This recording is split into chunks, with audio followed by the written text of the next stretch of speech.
Hi అండి. నవరాత్రులు అయితే స్టార్ట్ అవుతున్నాయి కదండీ!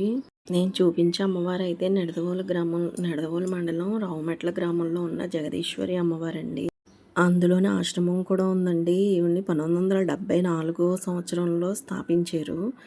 ఆ దేవీ నవరాత్రుల హడావిడి స్టార్ట్ అయిందండి. ఇదిగోండి పసుపు కొట్టడం అవన్నీ చేస్తున్నారు. పసుపు కొట్టడం అయితే స్టార్ట్ చేశారు. 9 రోజుల పాటు 9 అవతారాలతో చాలా చక్కగా చేస్తారండి ఈ గుడిలో అయితే. ఏ ఏదైనా సరే, ఏ పూజలైనా ఆశ్రమం కూడా ఉంటుందండి. పెద్దవాళ్ళు కూడా ఉంటారు ఇందులోనే. ఇందులోనే అన్నపూర్ణమ్మ దేవి. ఈ 9 రోజులు కూడా ఎంతమంది భక్తులొచ్చినా భోజనం అయితే పెడతారండి. అదిగోండి అదంతా వంట చేయడానికి, కూర్చోవడానికి వచ్చిన వాళ్ళు ఇంకా బోలెడు ప్లేస్ ఉందండి దీనికి కూడా. ప్లే ఇయన్నీ వంట సామాగ్రి ఇవన్నీ పెట్టుకోవడానికి రూమ్స్ అయితే ఉంటాయి.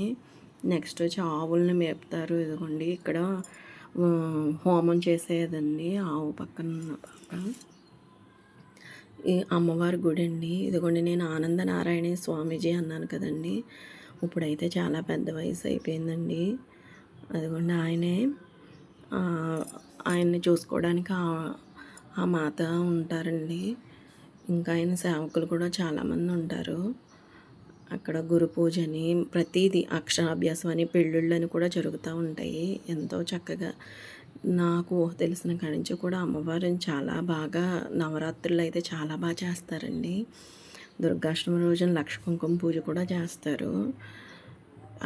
ఇదిగోండి ఈయన గురూజీ గారు స్వామీజీ అక్కడ సప్తాహం కూడా చేస్తారండి. ఇదిగోండి 7 రోజుల పాటు భజనలు, సప్తాహాలు, మండల సప్తాహం అన్నీ కూడా చేస్తారు.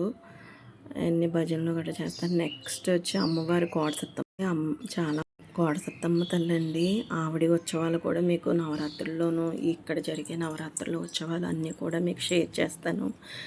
బాయ్ అండి. అందరికీ నమస్కారం అండి.